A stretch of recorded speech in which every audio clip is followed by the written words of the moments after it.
Big Ron Shaw here, the Earl of Upsets, telling you to watch my friends, Monte and the Pharaoh, on Long Island's #1 wrestling podcast show, and soon to be the world's #1 wrestling podcast show. That is going to be a big upset. The Monte and the Pharaoh show is brought to you by... Because wine is your second favorite four-letter word. California wine, New York attitude. Good fucking wine. Yeah.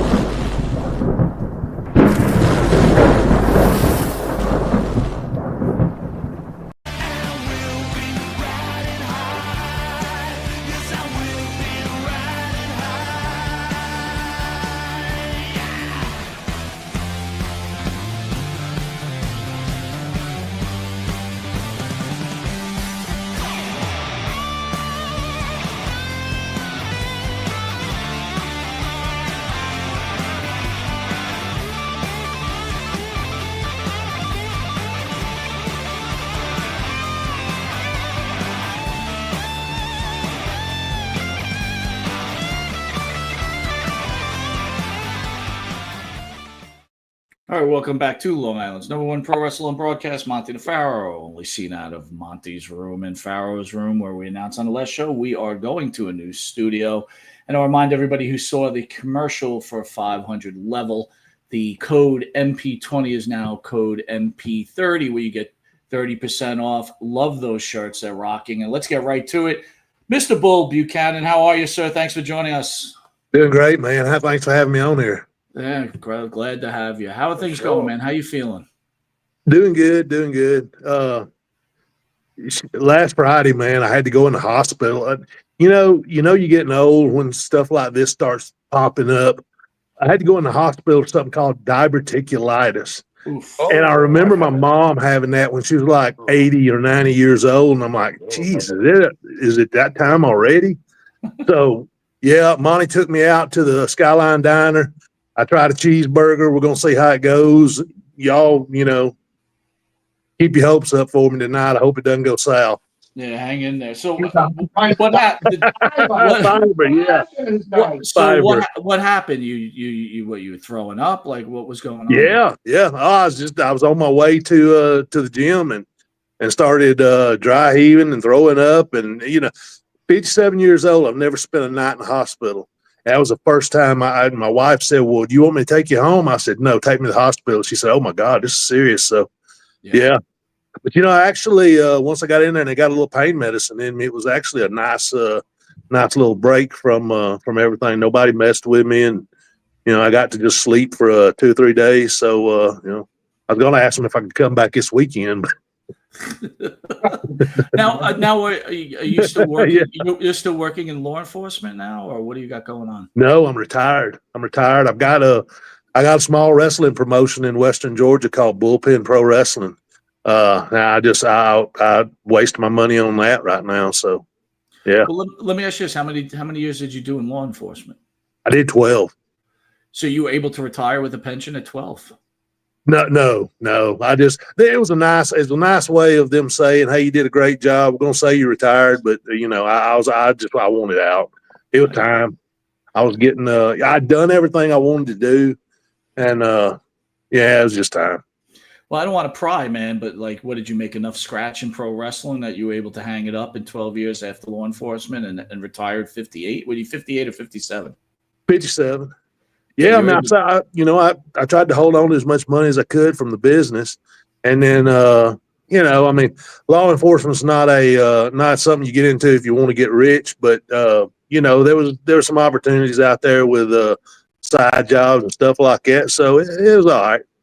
It let me coast for a little while. What kind of money you were making over in the WWE for those years you were there?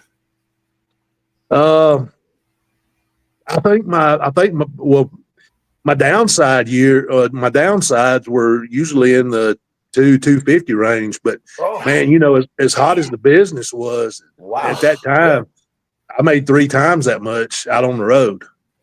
So Wow, cow, man! it was, Congratulations, man, it was congratulations. nothing. It was nothing to, especially like, me and Boss Man, if we were working with Taker and Kane, even if we were in third or fourth match, it was nothing to do a house show and get 6, 7, 8 grand.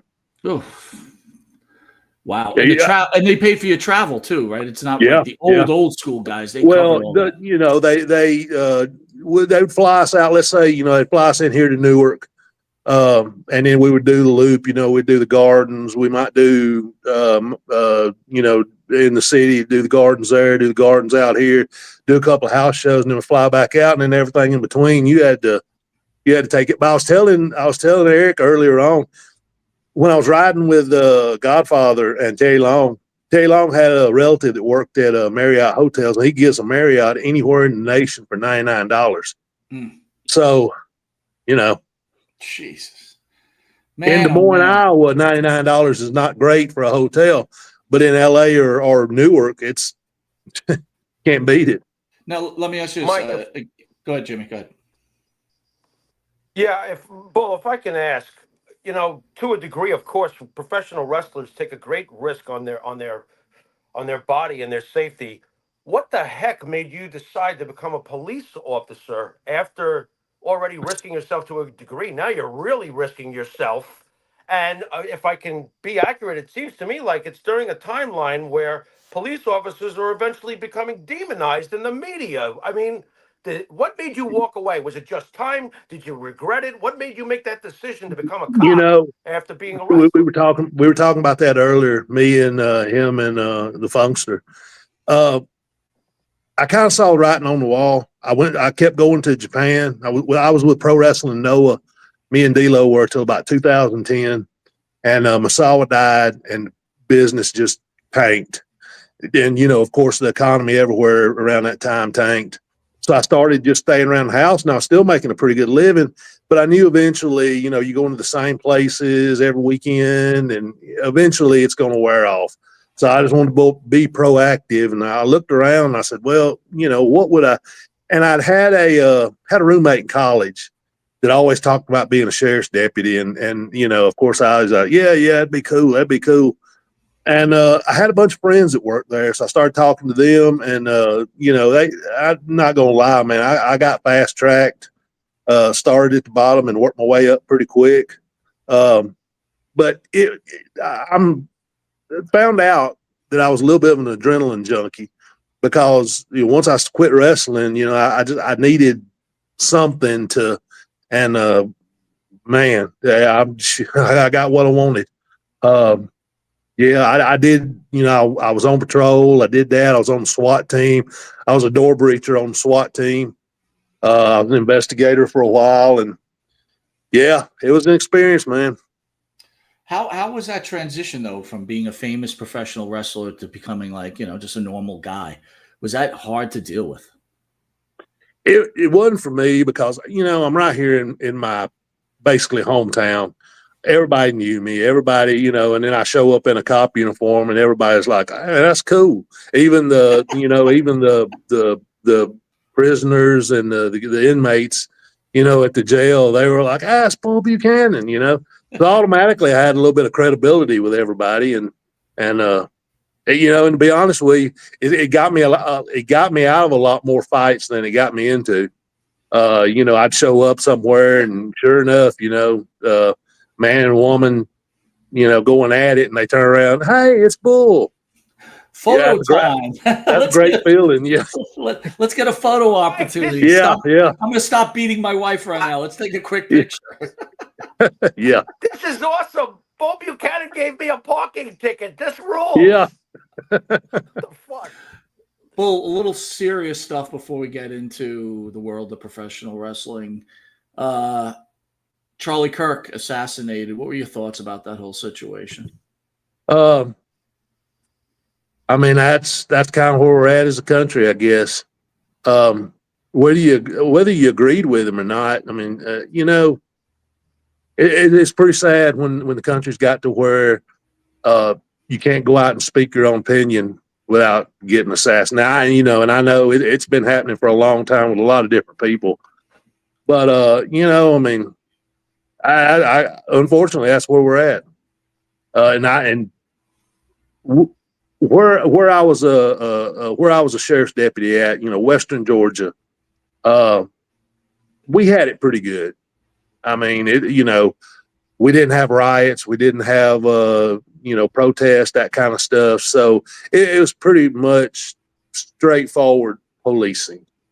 But the other brothers out there that are holding the line, in places like New York and Chicago and places like that, God bless them. I feel for them. It's a hard job to do, even in a friendly environment. I can't imagine trying to do that job in a hostile environment like that. Somebody equated it one time, and I would never try to equate myself to our men and women in uniform that go overseas and serve. I'd never put ourselves on that level, but somebody explained it to me one time. Those guys get to come home at some point. We're out there every day, or we were out there. I was out there every day. It's an everyday thing. You don't get a break, and even when you go to the grocery store, you're having to wonder, is that person that's coming down the aisle in front of you? Is that somebody that I locked up? Is that somebody that I fought with in the jail? Is that you always have to wonder, even when you got your family with you. Like I said, Western Georgia is a pretty friendly environment for me, but yeah, the guys that are out there still doing it, in the hotbed, LA, places like that, God bless them.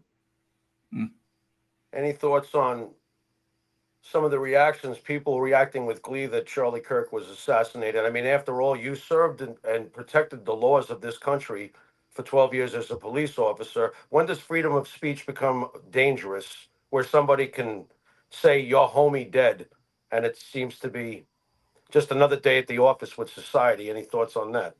Yeah, well, they assassinated Martin Luther King. Who knows who did that? But it was done either way.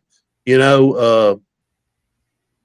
it gets to where we're having to silence people with a bullet, that's not the country I grew up in.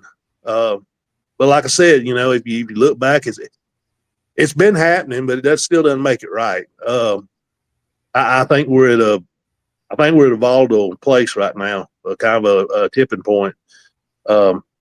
Normal people are kind of getting fed up with this, and at some point, somebody's going to start fighting back, and nobody wants that. I mean, I don't want that. Nobody wants that, because then what we have is, we don't even have a country anymore. So, Bull, are you actually talking about you can see a civil war within this country? Oh, I could see it. I could see it. I think if you couldn't imagine a realistic scenario where that might happen, you're just naive.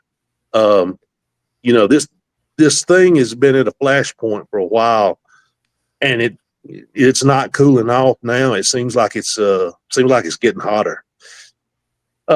Nobody wants that. I mean, even the people that think they want it, they don't want that. I mean, you ask these guys that served over in Iraq and Afghanistan. My dad was in World War II.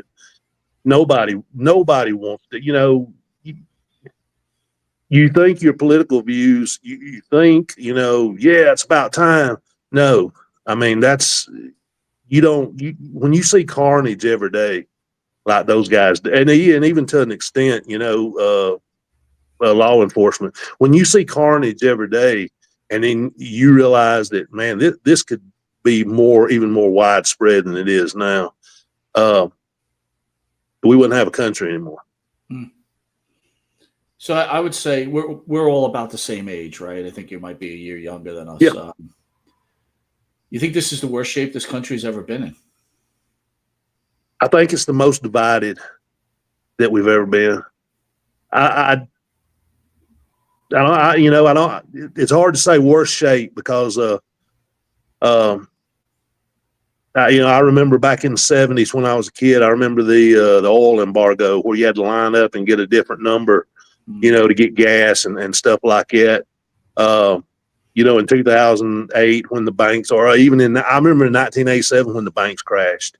A lot of people forget about that. I remember that. I was a kid. I mean, a bank crashing didn't mean to me then what it does to me now. but it's still, but I think we're more divided as a country, unfortunately. You know, and it's everywhere. It's everywhere. It's not just one section of the country or one part of the country. It's all over the place. I agree. I think it's like I've said many times already. It's the '60s, 1960s with bad music. That's where we're at. Yeah. There's no good music. We don't even have a Beatles to cheer us up. If you understand what I'm getting at on a Right. social basis. Right. Yeah. What happened to rock and roll, man? Rock and roll is dead, my It's friend. dead. You know, It's I been mean, dead a long It's time been- ago. Yeah. Long live rock. No more. Okay. Time to shift gears. Let's go to Right to Censor. I remember that every time I saw Right to Censor, I'd get angry. So you guys were doing your job because you guys were Yeah. supposed to be annoying me. You were supposed to be annoying me, and it was well done. But when it was first presented to you, were you for the gimmick? Did you scratch your head and go, "What is this? You want me to do what?" I mean, what was it like when it was, the idea was given to you? How did you feel about it? I was all for it. So me and Boss Man had just broken up. Ray had to have some work done on his knee, and they wanted to push me off as a singles. And if you remember, I had a little singles run there. Got a huge win over Jericho on TV.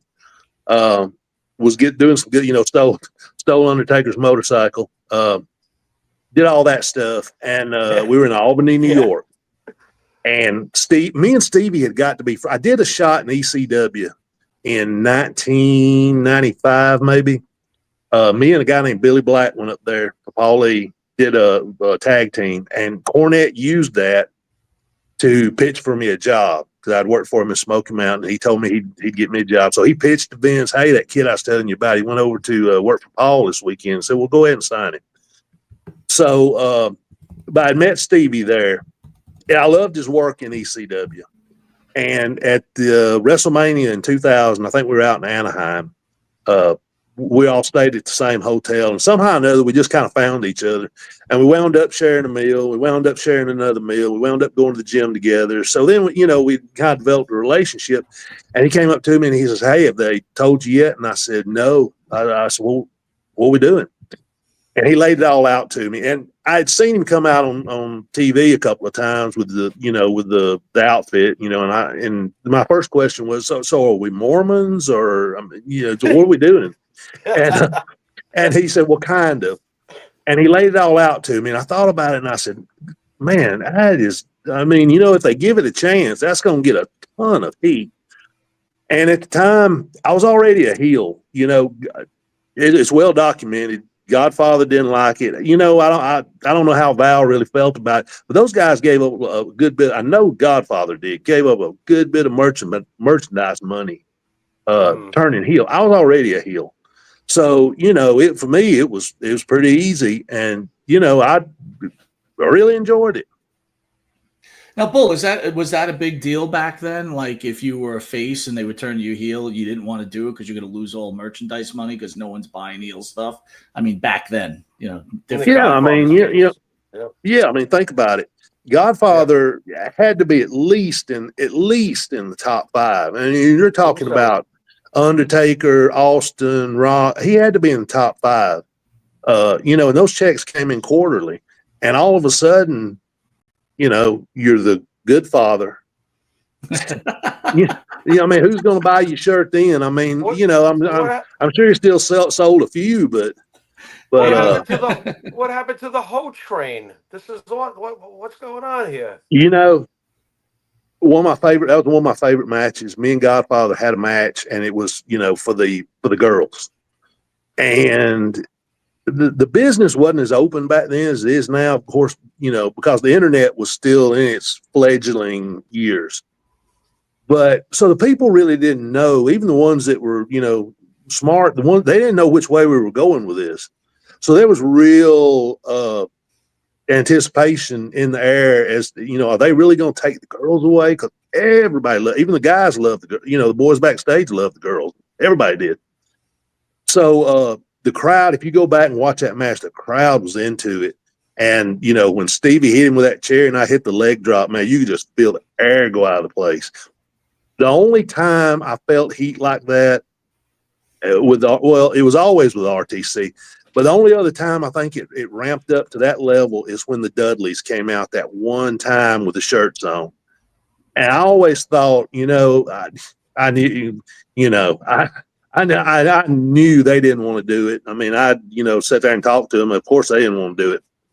But if we could have got them for just a week or worth of TV and made the people think, man, yeah, it was quite a bit of heat. They took the girls away, and we had to go because we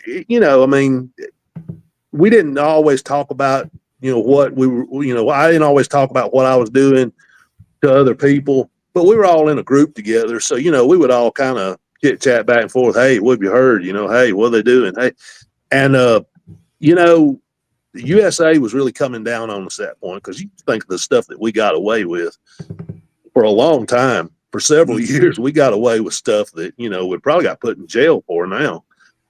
So, right. They had to do something, and and credit to him, Vince McMahon. Whether it was his ideal or not, he okayed it, and he let it go through. Everything went through Vince, whether it was his ideal or not. He had yay or nay. He said yes, and it was a brilliant move because he got to censor himself and put all the heat on us, and that's what we wanted. So it was genius. It was. Let me ask you this, and I need your honest question, Bull. Do you think, you mentioned Jericho just a little while ago, do you think at some point wrestlers need to hang it up? I mean, still a talent, but is he ruining his legacy by hanging on too long? That was one of the reasons that I wanted to kind of call my own shot when I got what time and when and how I got out, because a lot of guys don't get to do that. A lot of guys have, a doctor tells them, hey, you can't do this no more. You can go out there and try to do it, but this is going to be the repercussions. And a lot of times, which is even worse, people just quit caring. They just quit booking you. You just kind of fade off into the sunset. So anybody, if you can stay relevant the way he has, and to be honest, what is his legacy? To me, a lot of guys, the legacy after the wrestling is even bigger than the legacy they made in the ring. I mean, think about what he's done. Basically, helped start a startup company from the ground up that, whether they're going whether they're not, they're going toe to toe with Vince right now. They are a viable option to go toe to toe with Vince, and it's the only one that's actually working, right now. So, man, in my opinion, God bless him. Do I think there's a shelf life? Absolutely, I do. But I think everybody should make that own decision for themselves. Well done, sir. Do you think the business? Do you think the business itself is addictive? And what I mean by that is, a guy like Ric Flair in the ring at 70-something. Chris Jericho is still going, even though obviously physically he's not what he used to be. Is it a drug itself when you make it to a superstar level, as Jericho has, as Ric Flair has, and you keep going and you keep going? I can't help but think about how Joe DiMaggio pulled himself out of the game before the aftermath of what eventually happens to an athlete. So is the business itself a drug to some of these guys that they just have to keep doing it? It's the most addictive drug. There's not a drug on the planet, I don't think. And I've tried to stay clear. I've tried. There's not a drug on the planet that's any stronger than walking out of a curtain and having however many people are there, from 200 to 20,000 to 200,000. There's nothing like that. Yes, it's an addictive drug. And it's like most other drugs, the more you do it, the worse the outcome's probably going to be at the end. Mm-hmm. But it's hard. It's hard to stop doing something that you've wanted to do your whole life. And the best way I can sum it up. got some guys come into the business in different ways. Big Boss Man told me that he wasn't really, he watched wrestling, but he wasn't a crazy, addicted fan. It just all he wanted to do, it was just hey, I think I'm going to give this a try. And he fell in love with it. And there's other people like me that grew up on it, that wanted to do nothing else in my whole life. The saddest day of my life was the day that I finally had to admit to myself, this is going to come to an end someday. And you can either call the shot or you can let somebody else call the shot. The worst day of my life. I worked for Vince McMahon for eight years, I think, from 1995 until 2003. The only bad day I ever had was the day that I found out they wasn't renewing my contract. How did that conversation go, Bull? How did that? Your contract's coming up. Maybe you're talking to some agents. You're like, hey, are we re-signing? How does that finally end? How does that day end? What's the conversation? For me, we got Godfather pulled into the Meadowlands, and Cena met me in the hallway. He said, "Hey, man, what are they doing?" I said, "I don't know. What are they doing?" He said, "They're splitting us up." And I said, "What?" Because I thought we were he was on a tremendous run, but I thought as a duo, we were kind of getting the comedy end of it over. And so went in, talked to Laurinaitis. JR was always the guy. He was my go-to guy. Him and Jim Cornette were my two biggest advocates during that, from time I was in Smoky Mountain until whenever. But I went in and talked to Laurinaitis, and he said, "Hey, we're breaking up, going in a different direction." He laid it all out to him. I said, "So what does this mean for me?" He said, "Well, I don't know." So it had been my experience, and back then, especially before the WCW buyout, if you had a problem, you went straight to the boss. You went to Vince. So I went in Vince's office and talked to him. I'd been there for 8 years. We'd done several different things, and the conversation with Vince ended like this. If it comes to that, and he didn't say that, that's what they were going to do, but he said, if it comes to that, don't worry, we'll do business again someday. And I said, okay, boss. So I was at home, and Laurinaitis called me and says, "Hey, well, listen, we're going to try to get you a little payoff." And at that point, I kind of felt, I said, okay, this might be it. Because, if you think back at Mike Awesome, they had just they cut Mike Awesome. Horace Boulder, Hogan's cousin, was there. They just let him go. So that they were starting to trim. You got to think about it. We bought WCW. How are you not going to put Booker T on your TV? How are you going to set him on the sidelines? How are you going to set the guys that came over with names? How are you going to set them guys on the sidelines? And then we had a whole crop of young guys: Chuck Palumbo, Stasiak. God, I know I'm forgetting. I know I'm forgetting some guys. But anyway, a lot of young guys come over, and they're all big, and they're all jacked, and they can all move. So I was like, okay, this might be the writing on the wall. And Laurinaitis called and told me, he said, "Hey, listen, yeah, they're not going to renew your contract." And I said, okay, well, I kind of felt it coming.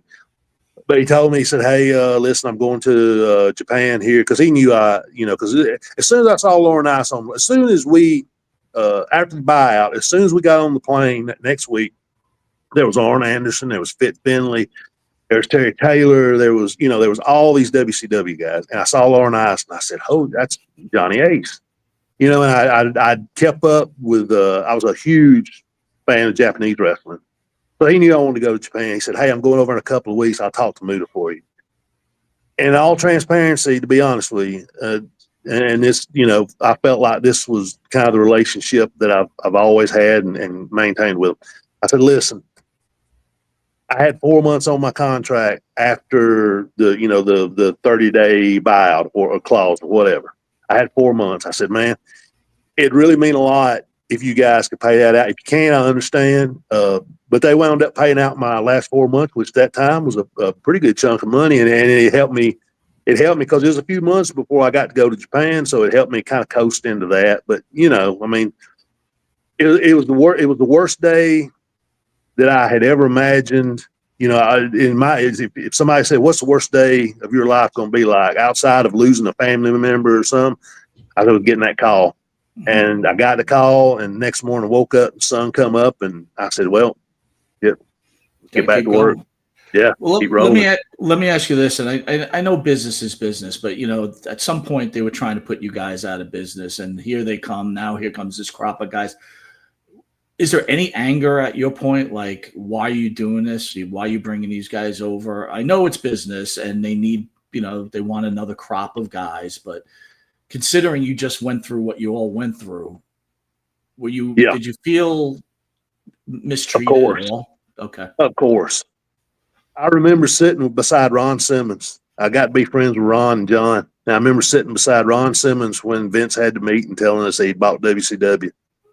And, you know, it was a shock to a lot of us. But I remember Ron Simmons leaning over to me and saying, "Now, you really going to see a bunch of guys get worked to death." And I remember saying, "They wouldn't do that to us." And then Ron was like, "Okay." You know, yeah, because, you know, those guys can't, and those, like you said, business is business. Those guys are just trying to make a living. They're trying to, you know, and I always got it from Vince's end, you know, that, you know, there'd be a lot more guys out of work than there would have been if he hadn't done it. But, you know, when you come in and you know, you start making new rules and stuff like that, it kind of rubs you the wrong way. It's like, wait a minute, these guys were trying to put us out of business, but it happened to them. So now you want us to extend the olive branch? You know, and it's not necessarily from, you know, the boys are the boys. I mean, everybody, you know, thinks that, you know, and it was WCW against WWE, and it was competition. It was competition with everybody. But, you know, at the end of the day, you know, if we were in State College, Pennsylvania, doing SmackDown, and those guys are doing Raw, and those guys were in Philadelphia doing Nitro, well, guess what? We all flew out of Philadelphia the next night, so the party was on at the hotel in Philadelphia. The boys got along fine. It was just, you know, it was the business end of it. But yeah, it was a competition. You would come in on Tuesday morning or Tuesday around noon. You'd come in for SmackDown. There would be a chart up on one of the offices, and it would be a side-by-side breakdown on who did what, your segment against their segment. So let's say the RTC was against, you know, Bill Goldberg. But you always went up there to see how you did against, because they looked at that stuff. Mm-hmm. Howard Finkel sat back there the whole time with a headset on watching Monday Night Nitro. People don't realize, I don't think, we were in bad shape at one point. I mean, they were killing us, and our house shows wasn't doing good. I remember going to Minneapolis. I think there's been several guys, you know, and I can tell you exactly when it was. It was the night that Pillman died. Mm-hmm. We went to Minneapolis and drew just a horrible house. I remember getting a check for that, and I remember I want to say that JR put a note in there saying sorry for the house or something like that. It was the night that Pillman died, or, you know, whenever he died. It was that we were there in Minneapolis, I think, the night before that, and yeah, we were just one or two bad breaks. You know, if Taker had left, if Sean had left, one of those guys had left, it's not inconceivable that, you know, we could be watching Friday night, I don't know, whatever, you know, Friday Night Thunder or Friday night, you know, whatever, WCW instead of WWF. They were killing us at one point. You know, and, well, we had the Godwins on, and they revealed on the show that The Undertaker actually was considering jumping ship. Did you ever hear that? Did you ever hear that story? I never heard it, but I mean, you know, this business, you know, unfortunately, nobody wants to admit it because we all love it. We'd all do it for, well, you hate to admit that too. You do it for free, but we've all done it for free at some point. I mean, you know, we all love it. But at some point, it's got to come down to dollars and cents. I mean, I don't think anybody blame Brett for going down there and making the money that he did. I guess the only rub with Brett was, the whole thing, when he went out. But it was never a thing. Oh God, I can't believe he's going down there to make $3 million and leave us all up here. Never nothing like that. But yeah, I mean, we were just a couple of we were a Shawn Michaels or an Undertaker or someone like that leaving and going down there, and we were already in we were already in not good shape. We would have been in a lot worse shape with that. Jimmy, I got to Well, ask did him you this take any real se- quick. Go ahead, Jimmy. Go ahead. I was just going to ask him, did you take any satisfaction? And maybe that's too strong a word, but honestly, I would be thinking this to myself. After all, after the merger, after Vince buys WCW, a lot of you guys that had paid your dues in the WWE lose their jobs. Did you take any Yep. satisfaction in the fact that basically every main event talent that came from the WCW failed afterwards? For example, Scott Steiner failed, Kevin Nash failed, Scott Hall failed. Hulk Hogan was the one exception because the fans were happy that Babe Ruth came home and he did the program with The Rock. But outside of Yeah. Hulk Hogan, almost every single guy who came over failed. Did you take any satisfaction from that afterwards, considering everybody lost their jobs? No, I didn't. I hate to hear anytime anybody, I don't care who you are. I mean, I can't think of really an exception. I hate to hear of anybody losing their job in this business because we all work so hard to get to where where we were at, and so you don't take any satisfaction in finding out that. And like I said, I mean, the boys we were all buddies. I got to know the Steiners through Big Boss Man. So, I knew Scott, I knew Rick, I knew those guys. I didn't want to see them guys out of a job either. No, I didn't take any satisfaction in that. As a fan, I remember being frustrated about it because I was a fan of the NWO, because I was a fan of Nash, because I was a fan of all of them. So I was confused. I almost feel like Vince sabotaged them in some ways. It's like, okay, I got you now, but I got you. It started to feel that way. It started to feel that way. Vince was Okay. huge on homegrown talent. He loved being able to say that he made you. I didn't realize that, when I first went there. I didn't. I thought, I always look back at ECW as because I had a choice. I mean, I had a contract in front of me with WWF logo on it. It would pay the bills. It was good. It was a foot in the door. But then there was ECW. I knew, and Paulie liked us. He liked me, and then that proved pretty handy the next few years or so. It wasn't a one and done with Paul because eventually he popped up in WWF also. But I always thought to myself, man, I could have went there and made a name for myself, and then went to Vince, with already an established name. Knowing what I know now, you look at that and you say, yes, but all those guys that went there with an established name, most of them, like you said, they didn't make it. It almost felt like the rug was pulled out from under them somewhat. All right, settle this one between me and the Pharaoh, right? We've had this discussion. I believe the Montreal screw job to this day is still a work. Pharaoh's like, no. What do you believe? Yeah, I was there. We were Brett's guys. The Truth Commission gimmick was Bret Hart's ideal. He went and did a Sinbad episode over in South Africa and met a bit actor over there named Robin Smith. He was the original commandant. And from what Robin told me, they kicked this ideal around and he brought it back to Vince. And of course, three big guys dressed up in military fatigues marching, that's Vince's wheelhouse. Especially, that was a kind of we were still transitioning to the Attitude Era. So that was a 80s style gimmick, wrote all over it. So we went there.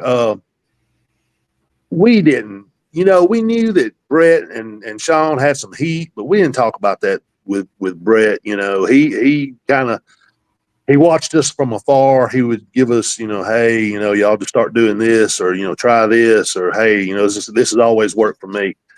So he was there, not hovering over us, but kind of in the shadows, watching how they took care. And they took care of us. I mean, we got a pretty decent push there in the beginning. But if you think about it, we're coming up on the Survivor Series was gang warfare. So we fit right into that. But we didn't know everything was going on, and we found out that Brett was leaving. And of course, the first thing in my mind was, okay, what does that mean for us? Because now the guy, our benefactor is leaving, and it kind of depends on what kind of terms he's leaving on. We were all hoping it was going to be, hey, I'll see you somewhere down the road. It's great. Didn't turn out that way. But yeah, we didn't know all the behind the scenes. We were sitting there. Me and Kurgan were sitting there, and they were making that documentary that day, and everything in that documentary is exactly the way it happened that day. Wow! But we were sitting there, and as Davey Boy and Owen and the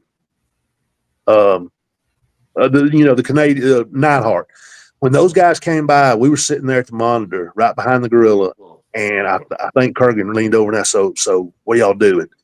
He said, I think it's going to be a DQ. And we're like, okay, you kind of figured, it works out for everybody. As soon as it happened. I'm sorry, Bull, but at this point, Brett's leaving the company, right? Yes. Yeah. You're trying to figure out how this is all going to work out. Yes. How this trickles down to us. So, DQ, okay. So maybe everything's worked out. Maybe everything's kosher. When it happened, me and Kurgan sat there and looked at each other for a second, because it took a second for it to register. I mean, if you watched it and you remember it, it took a second in your brain to like, what just happened? Oh my God. We got up as quick as we could. We said, we got to get out of here. This is far above our pay grade at this point. So we jetted back to the dressing room. As we were coming out, with our bags, Jerry Briscoe came in and said, you guys stay in here. If Hunter and Brett and those guys get in here, don't let them, and so now we're stuck. So now we go sit back down like, great. So if these guys get into a fist fight, we're going to have to break it. And, we're just in the middle of something we don't want to be in the middle of. And it went down just like just like on the document. Sean came in and was livid. For years, I said, no, Shawn Michaels did not have anything to do with that, because if he did, he came into that dressing room and put on one of the greatest acts for two guys that were pretty insignificant in the company at that time. Why would he do that?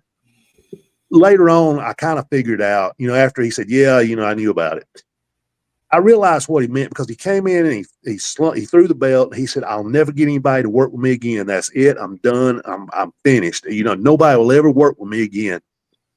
So yeah, I think it was more the fact that of him realizing that, this is going to come down on him, no matter if Vince tries to take the fall for it or not. Looking back on it, I think that's what it was. But sure enough, Brett comes in and, we're sitting just out of camera range, and ask him, say, hey man, you didn't have anything to do with this. And, the documentary was a documentary. We got up and left. As soon as Taker came in, Taker went and got Vince and brought Vince and his whole entourage came in, and Taker said, hey guys, because at that point, everybody had come in. Well, we were all dressing. There was 1 or 2 dressing rooms. So we were all dressing together. Everybody was in there. Rocky was in there. I don't remember if Austin was in there, but everybody was in there to see what was going to happen. And Taker said, all right, guys, let's give them some air. And that was our cue. We broke.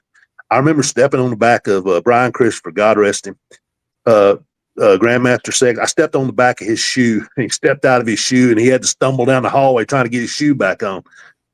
So we got out, and then Brett's wife at the time stopped us, because, we were Brett's guys, and she was like, you guys don't trust them. They'll, you see what they did to Brett, blah, blah. And, we were trying to get out of there, and we're like, yes, ma'am. And we jetted to the car, got to the car, come out, and happened, it took us so long to get the car. We wound up pulling out. We saw Vince kind of not staggering, but, kind of bumbling out of the thing, but we didn't know what happened.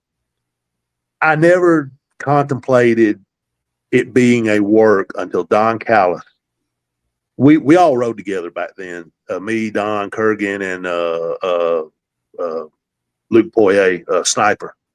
We all rode together. We were on some turnpike going from Allentown, Pennsylvania to God knows where. And just, we were everybody kind of got quiet and settled in. It was dark. And Don Callis said, what if it was all the work? And then the wheels started turning in my mind. And it took a while. And I don't know, it could be not, but you have to look at it.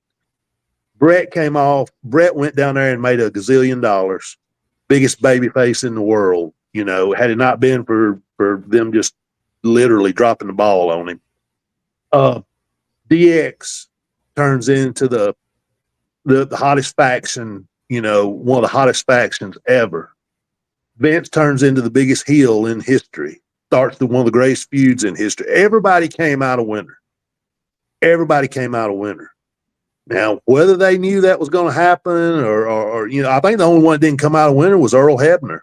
I guess Baby Earl, he kind of came out as a winner. He got to keep his job, but what a spot they put that poor guy in. I don't know, honestly, man. I could see it going either way. For years, I said, no. It was real. But it's hard to look back on it and not wonder because everybody came out. We came out a winner. WCW came out a winner. As far as what they wanted, they got Brett. They got to say that they took Brett away from us. So I don't know. And, like you had said, and just so happens they have the documentary running at that point where they catch everything. Every little thing, yeah. Again, you mentioned John Laurinaitis and you mentioned Vince McMahon. We're all well aware of what's been going on the last 2 or 3 years with both these gentlemen. Are you disappointed in what you're hearing, or do you actually believe it? Do you not believe it? What's your feelings on that whole thing?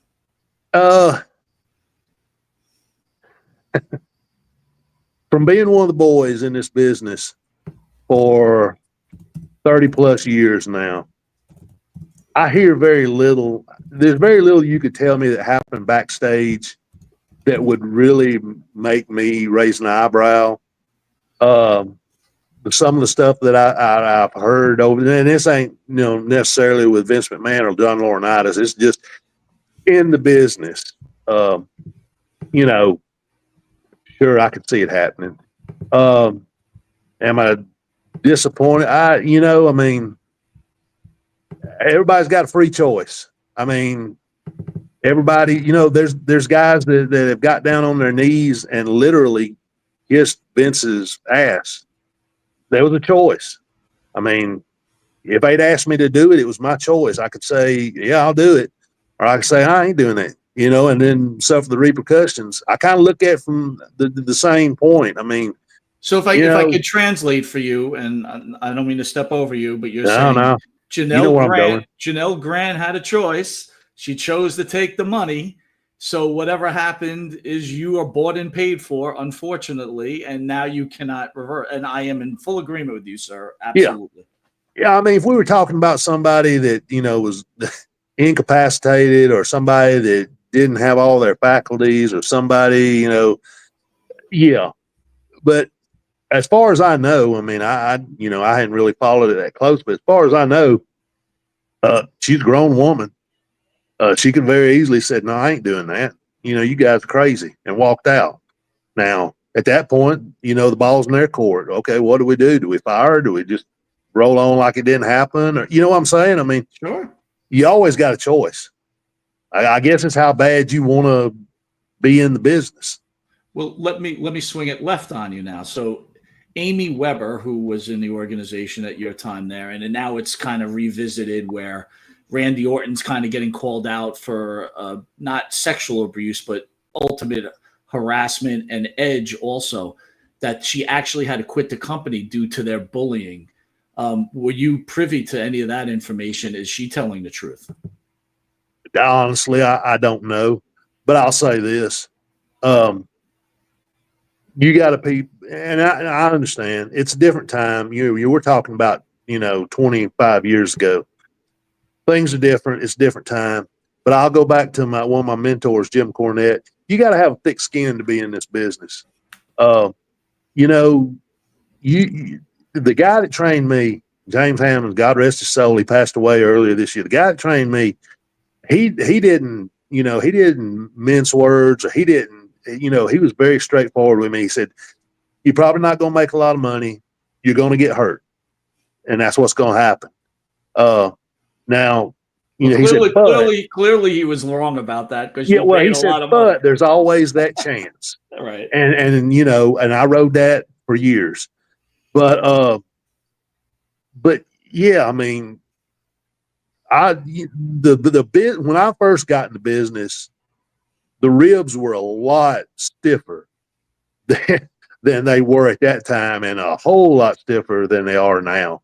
I mean, guys shave people, they H-bomb somebody and shave their eyebrows off, stuff like that. I mean, stuff like that was kind of commonplace, and that was people that wasn't even in the business. They've done that to stuff people that wasn't even in the business. I mean, the ribs were pretty stiff back then, and you had to, a lot of guys, a lot of guys got rode.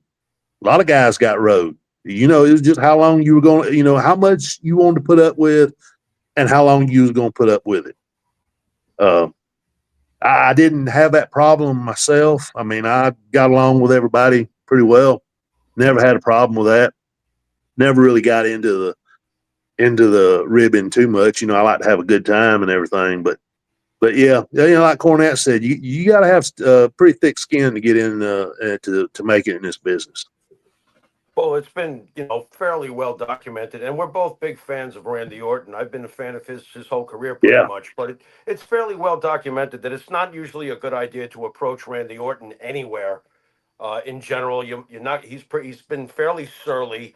What was the perception in the locker room of Randy Orton? I mean, after all, he's lineage. Was he looked at for the superstar he obviously is, or was he looked at like this guy's spoiled? What kind of attitude is this to have towards fans in public?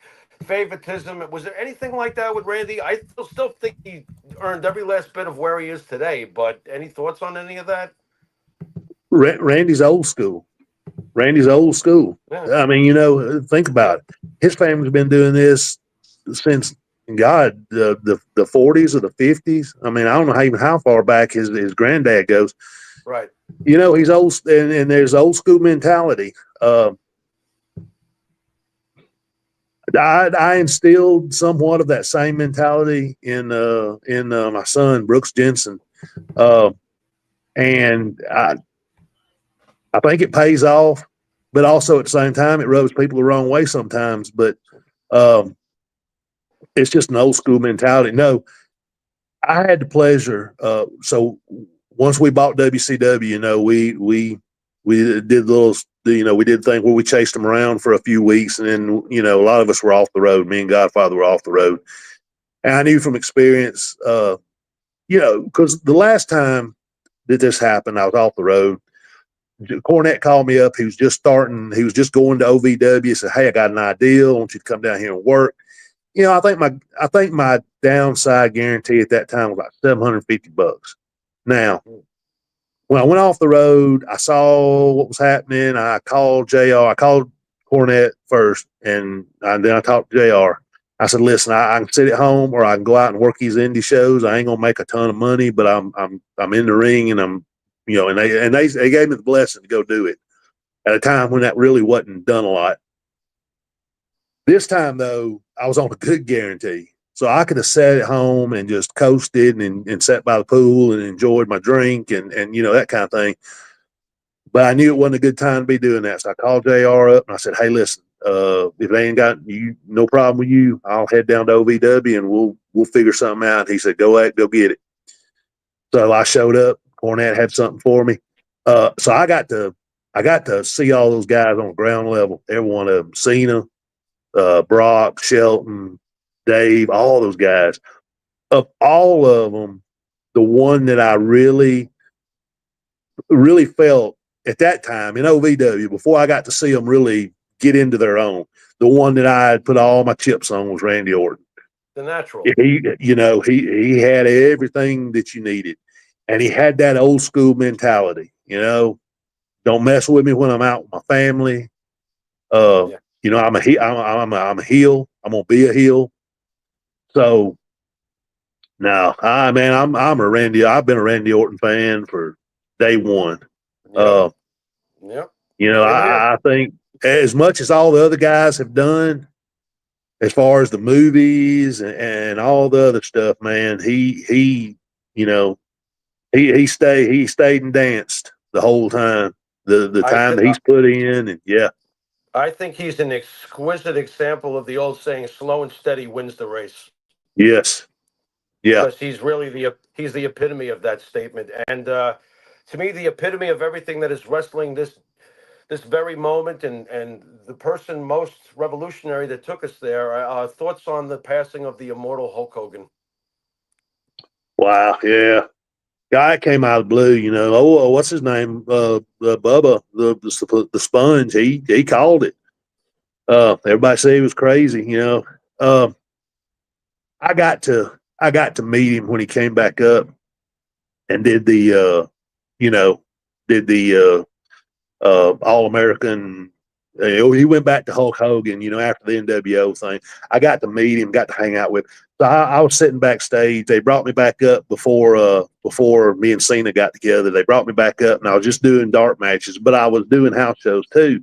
And that was a ton of money back in the day, so I was happy. I was back on the house show loop, back to doing dark matches on TV. Knew that they were thinking of stuff for me. And I was sitting back in. We called it Magic. There was a guy named Richie.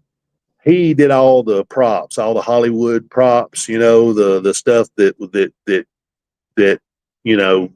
the glass that wasn't glass and all that. That's why we called it Magic. We were sitting back there. I was sitting back there with Ron Simmons, and Ron was sipping on a beer. And I didn't realize it, but back there in Magic, they kept a big cooler of beer. I think they kept it for Austin, but they always had quite a few in there for Steve. So, it didn't hurt to help yourself to one or two. And Ron was sitting back there sipping on it. And Hogan came back there with us, picked one up, picked two up, gave me one, sat down. We popped them. We're sitting back there and we're watching the monitor. And it dawned on me. I said, I am sitting here drinking a beer, sitting in between Ron Simmons and Hulk Hogan. I said, holy shit, I made it, man. I'm here.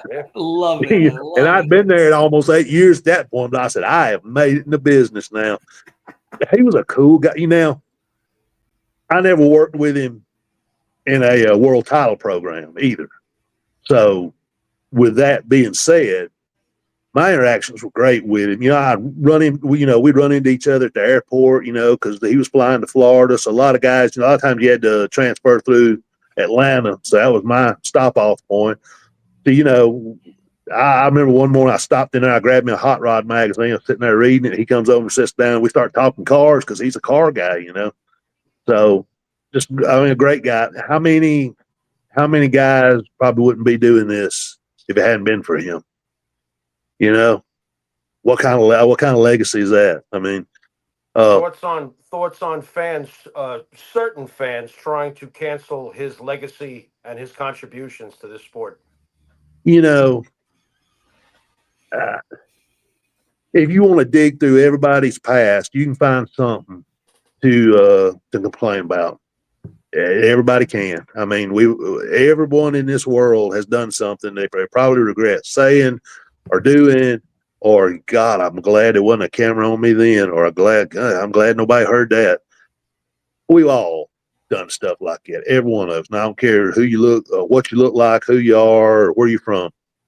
Same thing with Charlie Kirk. I mean, it's anybody dying. I mean, God, give them a break for 2 minutes. Just like, okay, damn, I'm glad the guy. I'm sad. I'm disappointed that the guy's dead. Did I agree with him? No. Damn, don't just. There used to be a thing called tromping on somebody's grave, and I think we've kind of forgot that in society. Yeah, it's a shame to see that. Because there's a lot of guys that made a lot of money in this business because of Hulk Hogan, and a lot of guys like him. Guaranteed contracts wasn't a thing. I think Hall and Nash and those guys, there wasn't such thing as, for most guys, as a guaranteed contract. That was a huge thing for guys. When I was there, we actually had insurance. Now, it wasn't insurance you could take your family to the hospital on, but if you got hurt out on the road, you was laying there on a gurney, you could pop out an insurance card and somebody take care of you. Now, that being said, Vince always took care of you if you got hurt, but you know what I'm saying. I mean, there's a lot of perks that came out of that era and those guys that we didn't have before that we have now because of them, because they stood up and demanded, their money. For years and years, the promoters had a corner. You did what they wanted, when they wanted, how they wanted. If you were lucky and you were somebody like Hulk Hogan or Scott Hall or Kevin, guys like that, and you got to that level where you can say, hold on, no, I'm not doing that, and you're not going to cut my money over it. Then guys like that went above that and said, hey, by the way, you're not doing that to those other guys either. And it wasn't a union or anything like that. It was just the fact of somebody stood up and said, hey, this is the way we need to go with this. So, yeah, I mean, another hero, another legend gone. Let me ask you this, Bull. A lot of the old school wrestling experts will be the first ones to say that Vince McMahon has raped and pillaged all the wrestlers to his billions and billions of dollars, and he could care less about any of the guys. What is your opinion about that comment or those comments? I was presented a contract by Jim Ross, and it had two signatures at the bottom. It was his signature, and it was Vince McMahon's signature. Now, when I looked at the dollar amount, once again, I had a choice. I could have said, no, that ain't enough, or, yes, thank you. I said, yes, thank you. I never worried about how much somebody else was making or how much the promoter was making. I never really got into that. I was just worried about what Bull Buchanan was making. And for all the years I was there, they never put anything in front of me that I was disappointed with. I mean, in all honesty, I was very grateful to be in the business. There was a point there where I said, if I could just make, $500 a week, man, I quit my regular job and do this for a living. That's all I ever wanted in life. And I did that and I did more. I mean, I never worried about how, hey, God bless him. Good for him. They make as much money, and same with, Godfather. We were tag team, but I never asked him how much money he made. It wasn't my business, God bless him. If he was making $3 million a year, man, great. I'm glad. I was worried about what I was making. Yeah. But, I mean, maybe that's, maybe that's not the business way to think about it, but I was just me, I was always pretty happy with what they pay. I remember after WrestleMania, Boss Man, the one we tagged at. We were on the road somewhere up in upstate New York, and he turned to me. We were listening to the radio, and he turned to me and said, I got my WrestleMania check. He said, I don't think that was as much money as we should have got. And we were pretty close. He asked me why. I told him what I made. And he said, I'm going to go to him and ask for more money. He said, you want me to ask for you? And I said, no, Ray. I said, I promise you, I am good. I am great with what they gave me. But sure enough, in next week's check, there was another $2,000-$3,000 tacked on there for WrestleMania. So, Ray went in and said, hey, I think you need to pay us a little more. By the way, I think you need to pay him a little more. Wow. But he had that kind of relationship with Vince. Vince loved Ray Traylor. Ray Traylor was one of that was one of Vince's guys. Vince loved guys that were down to earth, and that was Ray. And eventually I developed that kind of relationship with Vince through Ray, that I could go in and talk to him and say, hey, boss, what do you think about this? Or, hey, what are we doing here? So, but yeah, Well, the one thing we didn't cover, you talked about how you grew up loving wrestling. What wrestler made you want to be a wrestler? Tommy Wildfire Rich. Woo! Yes. Oh no, my God! Here we go. I started Okay. watching wrestling in 1977, and one of the first two people I saw on there, it was a tag match with Tommy Rich and Rick Martel were a tag team in Georgia. Mm. And I fell in love with the business, and he was my guy. And fast forward, as soon as I got in the business, one of the first persons that one of the first celebrities I got to meet was Tommy Rich. Wound up riding with him all over Georgia. We went to Smoky Mountain together. We went to Memphis together, and people say, don't ever meet your heroes because you're going to be disappointed. I was never disappointed for a second, and people that knew Tommy back then, they say, well, how can you say that? Tommy Rich was everything. And I thought we were riding down the road in my 1987 IROC with the T-tops out. He, do him over there, popping a beer. We were listening to Bad Company on the radio. I said, it don't get no damn better than this. And if you know Tommy, I'd turn around. Tommy wasn't the type to give advice. Tommy didn't want to talk about wrestling in the car. He want to talk about football or something like that. And I'd turn around and ask him something about wrestling, but he would teach you by watching him and watching what he was doing, and then that kind of thing. But yeah, it was wild. I had a bunch of them. I was a huge Freebird fan. I loved Terry Gordy. And I became a huge Von Erich fan. Just, I was the only child. So to me, that would have been heaven, having a bunch of brothers that all got to be wrestlers together. And so I love the whole thing. But yeah, Tommy Rich was my guy. Still is. I got to ask you then, being a Von Erich guy like I am, I'm a huge Von Erich guy. How did you like the movie The Iron Claw? Were you disappointed in that movie? No, but I tell you what, it's weird. I tell you what, I love the whole movie, but I've got to where now when I watch it, I kind of kill it off after Dave dies. Dave was my favorite because Dave I was 12 or 13 years old. I had arms and legs that were all over the damn place. My feet were 3 foot long. I hadn't grown into myself yet. And I looked at David and I said, man, he kind of looks like me. So David was my favorite. And then, when he dies in the movie, because I lived because I watched it every week and I watched it decline. They still had good years. They still had great angles and stuff, but I don't know, it was just never the same after that. So, yeah, it's hard I love to watch the first part of it, but, after Dave dies, I just kind of turn it off.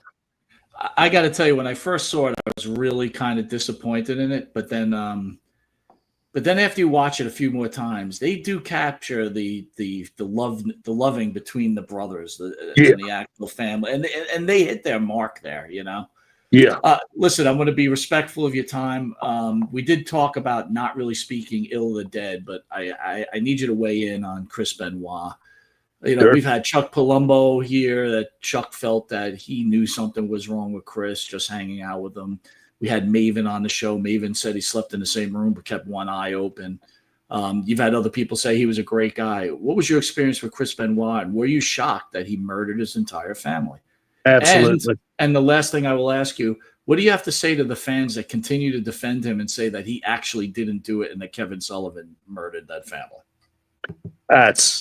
No. I mean, we can all wish, but, that's from a law enforcement standpoint, he did it.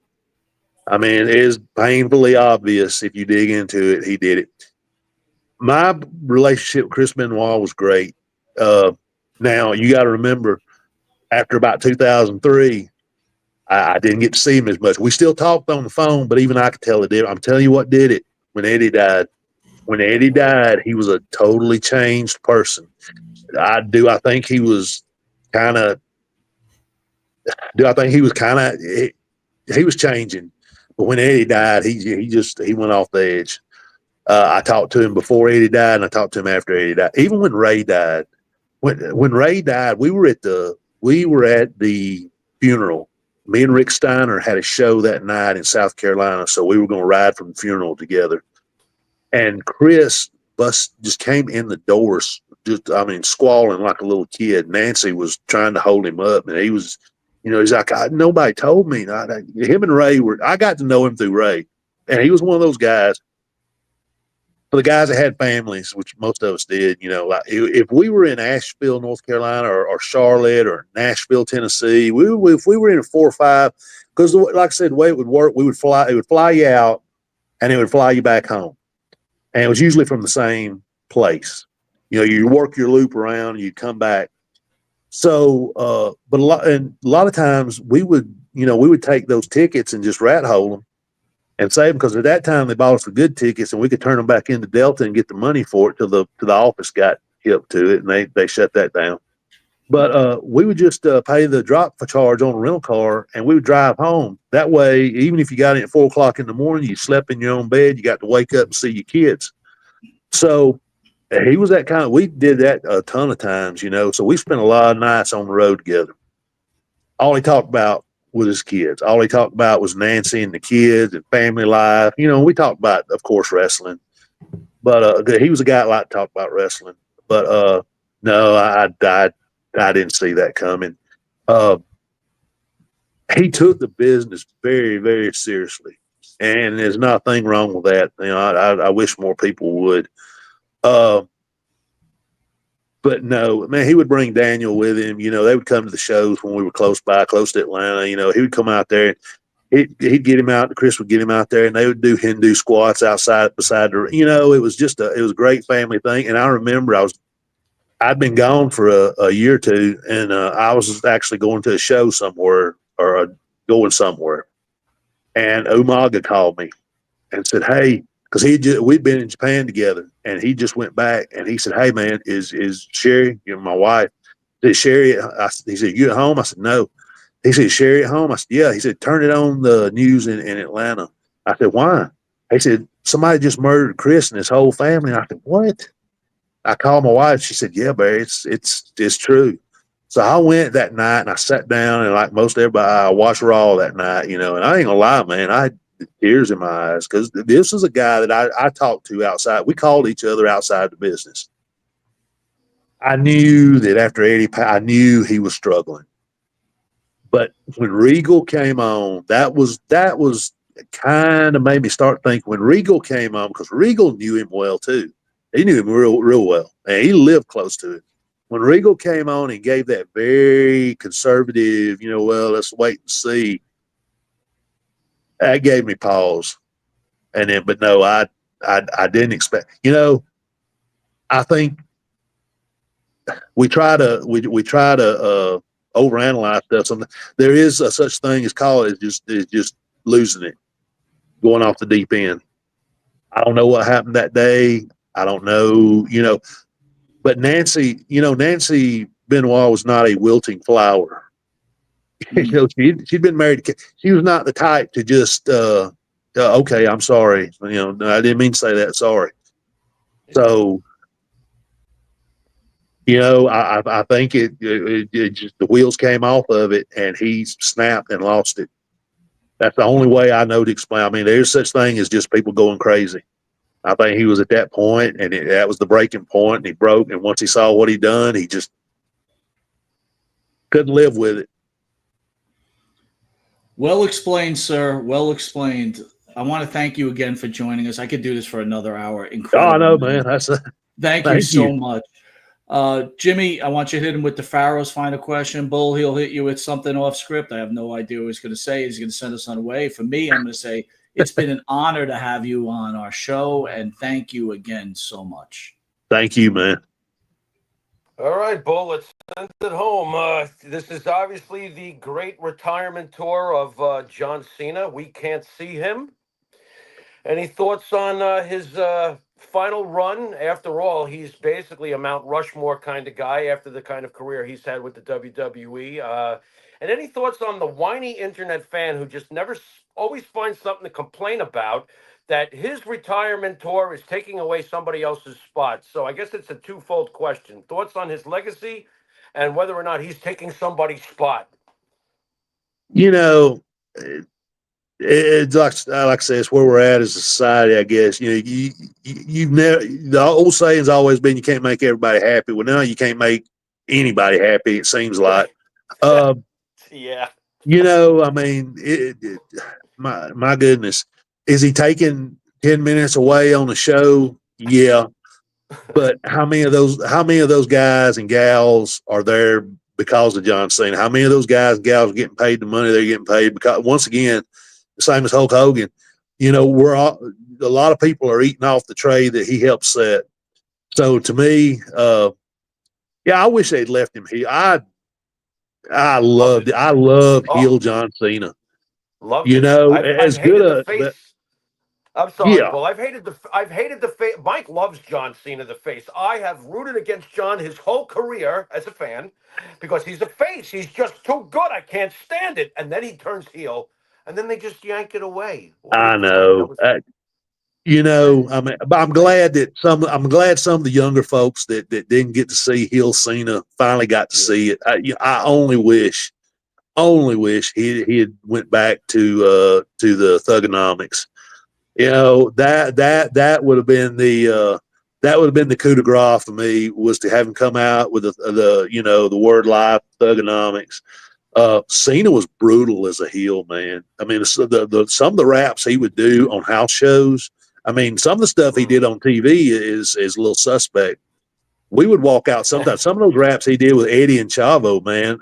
Because we would kind of get together, and he come up with all that stuff. And nobody wrote that for him, and he would hit me with it and say, "What do you think?" And I was like, God, "Man, do they know what you're gonna say?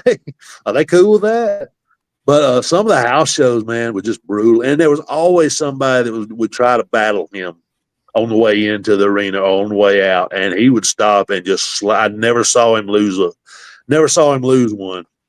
Man, love it. So, yeah, man, I don't. Once again, a guy gets to call his own shot. God bless him. I hope he rides it. I hope he rides it as long as he can. I hate to see him hang it up, but it makes me feel even older. So, Well, there goes another legend, but at least we had him. And the yeah, 10 minutes that they're giving him that there's allegedly taken away from somebody else, that somebody else is not going to give us the 10 minutes that the great John Cena is going to give us. And this is coming from exactly. someone I'm not even a big fan of the guy, but you know what? Facts are facts. Bull, thank you very much for coming on the show tonight. You've been awesome. Thank you, guys. All Thanks. right, folks. You've been watching Monty and the Pharaoh. And until next week, on behalf of Bull Buchanan, later. Know what I wanted to talk to you about. I want to welcome our new sponsor, 500 Level. www, shouldn't be using that, 500level.com, where they sell all sports clothing and all this wonderful stuff. And support the Monty and the Pharaoh Show. Please use the code MP20, that's MP20, and get a luxurious 20% discount with 500 Level sports gear. And right now they're offering a holiday special with 10%. So that's a whole 30% off the garments. Jimmy, you just being part of their sponsorship, ordered yourself a nice little T-shirt. Yeah, I'm acknowledging the great tribal chief. Yo, by the way, I'm really surprised you went that route, dude. I got to be honest with you. Oh, it's funny. As I was looking through, and by the way, they have a lot of great stuff for you folks out there. When you get to that site, there's a lot of good. Dude, I was tortured. You said to me, pick a shirt, and I'm like. And by the way, it's just not wrestling, dude. It's all sports. Know. Like, I was surprised you went wrestling. I was like, really, dude? Well, I mean, after all, they've been kind enough to be our sponsor, and we're gonna have a partnership with them. Of course, I'm gonna do wrestling. It's a wrestling show. Sometimes it's a wrestling show, right, Mike? Sometimes. And let's not reminder, MP20 for a luxurious 20% off of 500 Level. And like I said, for the holiday, they're offering another 10%. What do you think I was going to pick? Like Aaron Judge or something? I don't really. Dude, do that. I know. I was thinking to myself, is he going to go Yankees or Jets? And if he goes wrestling, he's not going Rome. Like, I was shocked. I thought you would go Hulk Hogan, Savage, Ultimate Warrior, even. No, because right now, the very thing that you and I talk about from week to week and we pine for is the return of the great tribal chief. Look, we really did enjoy that. Yeah, we really did love that rain. By the way, I Of, gotta show you. of I gotta show you something we here. Do you see this? I got this look T-shirt. at that. There you go. It's really Nice. cheesily made, but I fucking So love what? it. It's the message that counts. By the way, I gotta ask. Hey, Say hi. I thought I would Say- bounce back with you real quick to Say discuss hi, before we send Say hi, everybody. We're still live. Hi, Hello, everybody. Bruce. Wrestling sucks. Later. Let me get my gimmick on. So, what'd you think, man? I think this cat is more brutal than some of the bumps they take here locally. Ow. He was great. He was wonderful. He was Hold splendid. on, dude. I'm gimmicking up right now. Oh, for God's sake. Hold He's on. putting his diaper on. At least it has a cross on it. It's a holy diaper. What are you doing? Would you stop attacking me? My God. Dude, I'm sorry I had to come back on. I really enjoyed that interview, man. Yeah. It was a great two for tonight. Both guys were great. I'm going to tend to agree with you, sir, very much. I could have went all day with Buchanan, though, dude. That guy could tell some stories. Yeah. Well, you know what? I kind of dig the sitting between Simmons and Hogan having a beer. That's cool. That's You know? for sure. But That's for sure. I didn't get to say one thing I wanted because of course your take on the Survivor Series, the conversation ended to your satisfaction, and I'm thinking to myself, no. So I'm glad we're still on. I'm glad we're still on the air. So what I wanted to ask, but Bull's not here anymore. But unless Vince McMahon, like let's say Vince McMahon wanted all of this to happen, unless Vince McMahon's reasoning to me, like if I asked him for an explanation afterwards, presuming he knew that this was exactly what he wanted to do and how he was going to do it. The only thing I would find acceptable if that was the case coming from Vince was Vince saying to me, well, because let's face it, at the time, the war is not settled at all. As a matter of fact, the war is fucking on, okay? It is on, and there is no clear-cut winner going on here, you know what I mean? And you're sending Bret Hart red hot.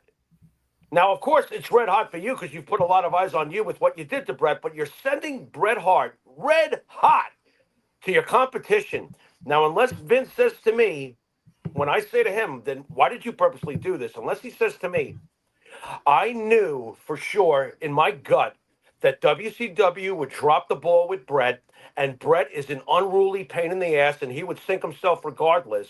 That's the only acceptable answer I would have to get from Vince McMahon if he knew and did this on purpose. So I'll say it that way. Jimmy, as you put it that way, I would agree with you 100%. The only thing I will say is this, though. At that time, they were struggling. He couldn't pay Bret Hart that contract. But his loyalty to Bret was to help Bret get a better contract. Here's the one thing that's in your favor. It's been how many years now? 20-something years? I don't buy it. Yeah, I'm sorry. At this point, someone would have leaked something. Of course. The most we got was Sean finally buckled to I had some information. Exactly. But even then, you know what I mean? Stop. You know, I mean, this was inevitable. If you just look at it logically, it was inevitable. The guy didn't want to drop the title. Why does that always have to be so cloudy? He didn't want to drop the title. Well, fuck you. This is my company. Piss off. You know? I did love the fact, though, that he said they were a Shawn Michaels or an Undertaker away from being destroyed. You know, honestly, if you think about it, do I think that the Undertaker, I got to be honest, do I think that the Undertaker going over there would have, Vince is still coming up with Austin, Vince is still coming up with The Rock. That's the whole thing. You don't stop Vince from becoming Mr. McMahon. Right. If you could stop that, then you got something. Right. And if Sean goes over there, Sean's going to be just like the rest of those guys that were running the locker room. It's still going to implode. And you know what? We tend to forget, and I know you're going to defend this, I think. What? But Shawn Michaels, with the exception, I think, of Kevin Nash, was the worst selling world champion. I know it was a tougher time. It was during that 90s turn.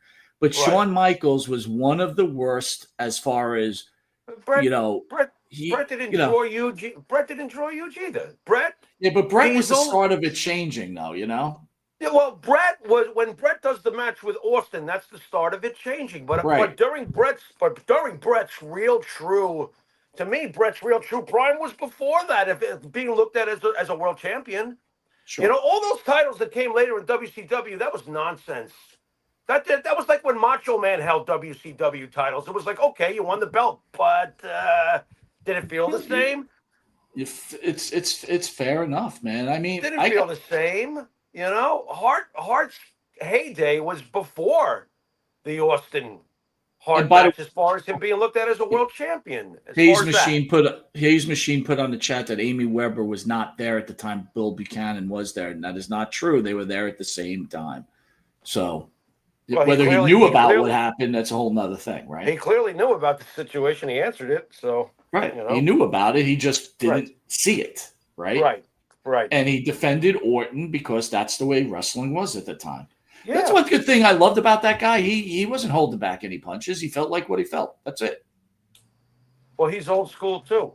You can see that. You can see, and he's also appreciative. I mean, listen to the money he was making, dude. Oh my God. Come on. And he made the right decisions. Like when he had the ECW contract in front of him and the WWF. Hey, no second guess there. Right. You know. You're right. Hello. My God. And Kwee was good too. I liked Kwee. Oh, I thought Kwee was great. By the way, Buchanan had one hell of a leg drop. Have you seen those leg drops? I was watching the footage today. I was like, Jesus Lord. The guy got up there like 10 feet in the air. That guy was a monster. He was. All right, I want to remind everybody we got Kerry Morton next week on Thursday for everybody. And I want to remind everybody too on 500 level MP30. You now get 30% off for using the Monte The Pharaoh show. And I got to tell you, the shirts are beautiful, and the fabric is beautiful. Mike, the fabric is amazing. Thank you. I was wearing the Tribal Chief shirt the other day. I'm like, oh my God, this is like pajama comfortable. It's pajama comfortable. I totally agree, dude. And it's not like it's not sturdy. And it's pretty hot now, and it reduces sweating. I'll tell you that. I agree 100%, man. Beautiful 100%. Beautiful. So again, I want to remind everybody. Shirt. You know, you're up at the beginning of the month. You got to tell me. I keep on asking. What should I get this time, Mike? I'll let you run some ideas by me. I want to get you the Hogan Andre WrestleMania 3 shirt. Now that sounds nice. Is that long sleeve? You can get long sleeve, yeah. I actually have a short sleeve of it, but yeah, I get long sleeve. Well, I got to get ready for this New York winter. You know, I've been away for a couple of years. Well, you also could get the Brock Lesnar sweatshirt if you'd like. Ooh. By the way, I wanted to get your thoughts real quick. Isn't it interesting how Brock Lesnar, who was mentioned in this whole Janelle Grant scenario, seems to be going about his business? What do you think? Again, we're going to punish a guy who took a text message, thought about fucking the girl, and then whatever, got drunk. Right. Oh, you should be punished. What the fuck? What is going on here, man? Are you slightly impressed? Every red-blooded male that sees a hot chick, and, you know, I understand he's married. Okay, right? But it's like, oh, my God, this country is in trouble. He should be crucified because he was going to actually go fuck her. Oh, whoops. I'm actually slightly impressed that Triple H didn't give two damns about that, and Brock's doing his thing. Brock, dude, I didn't think that dude could get bigger. He's even bigger. Have you seen, there's pictures of him. I saw an awesome timeline. How the hell is he the biggest he's ever been and looking more like a badass than he ever has? What is going on? Genetics, dude. Genetics. Ooh. Hey, let me ask you this. We didn't get a chance to talk about this either because we haven't done a regular show. We'll do it next week. But what are your thoughts about the rumors about The Rock being ill? And, you know, Kevin Nash he's having some heart issues. Again, Kevin Nash is not a young man anymore. He's in his 60s, you know, and he has an irregular heartbeat, which happens to a lot of people, and they reset it, right? But what are your thoughts about the rumors about The Rock being ill? Well, you know, I'll just say it for what it is. I fucking love The Rock, and I don't want to hear anything like that. You know, I mean, didn't he lose weight recently, he lost. He wants more, you know, more roles, but they're saying that's a beard, and it's a beard that he really, what he's trying to do. I have no idea. You want to check with Bubba the Love Sponge? He seems to know fucking everything. Dr. Kildare over there. him and Lee Cole. Yeah. They both know everything about everything. God, I hope not. I love The Rock. I hope that he just lost weight for his future, Citizen Kane for his resume because he needs one of those. But and I'll say this too. Not that it would matter to him, but I still fucking love Kevin Nash. I never want to hear anything bad for Kevin Nash. No, Kevin, listen. I love The Kevin only, Nash. like I said, the only Probably thinks I'm a twat, but the I still only think he's thing I awesome. don't like, Jimmy, is when famous people throw their politics. I know. If you I want to know. be a politician, but Kevin Nash defended this country. He's a Right. very intelligent man.